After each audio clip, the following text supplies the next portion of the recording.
ఎలా ఉంది జగన్ అన్న పరిపాలన? అంటే అన్ని విధాలుగా బ్రహ్మాండంగా ఉంది. దాంట్లో ఫలానా అని మీరంటే ఏదన్నా చెప్పగలరు. మీరేం బ్రహ్మాండంగా ఉంది అంటున్నారు. మరి పవన్ కళ్యాణ్ ఏంది ఈసారి చిత్తు ఓడిస్తా జగన్ నిన్ను, నీది మొత్తం గూండా పాలన, మొత్తం హంతకుల పాలన అంటున్నారు కదా. అవును, అవి ఎక్కడెక్కడ జరిగాయో అతని గురించి చెప్పాలిగా. ఇప్పుడు అమ్మాయిలు ఏదో 30,000 మంది మిస్సింగ్ అన్నాడు, దాని లెక్క చెప్పమంటే చెప్పలేదు. ఊరగా ఆరోపణలు ఆరోపించే ఉపయోగం ఉంటుందిగా. ఇప్పుడు అతను ఇప్పుడు నేను చేశాడు, నేను చేశాను కాబట్టి నాకు ఓటేయండి అంటున్నాడు. మరి ఆయన అడుగుతున్న దానికి సమాధానం చెప్పాలిగా. ప్రజలు అడుగుతుంది కూడా అదేగా. ఇప్పుడు మంచి చేస్తే మంచి అని చెబుతామండి, తప్పు అయితే తప్పు అని చెబుతాం, అంతే కదా. ఇప్పుడు ఈయన మంచి పరిపాలన ఇస్తున్నాడనేగా మేము చెప్తుంది.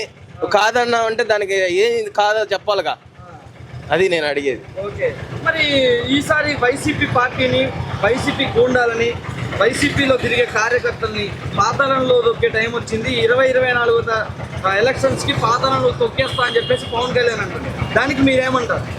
అసలు 175 పోటీ చేయట్లేదు కదండి. 175 గెలుస్తామని ఈయన ధీమాగా ఉన్నాడు. 175కి 24 సీట్లు అన్నాడు. అందులో మళ్ళీ ఎంతమంది ఆయన గెలుస్తాడో లేదో, ఆయన నిలబడతాడో ఆయనకే తెలియదు ఇంకా క్లారిటీగా. ఇంకెంత 45 రోజులు 60 రోజులు కూడా లేవు. మరి ఆయన మాటలు అసలు పవన్ కళ్యాణ్ గురించి మనం మాట్లాడుకోవడం అనవసరం అండి.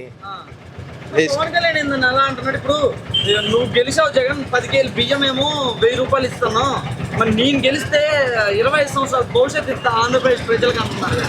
ఇప్పుడు అదే కదండి, అమ్మఒడి కింద ఇప్పుడు పిల్లలకి ఇంగ్లీష్ మీడియం నేర్పిస్తుంటే కాదన్నారు వాళ్ళే కదా.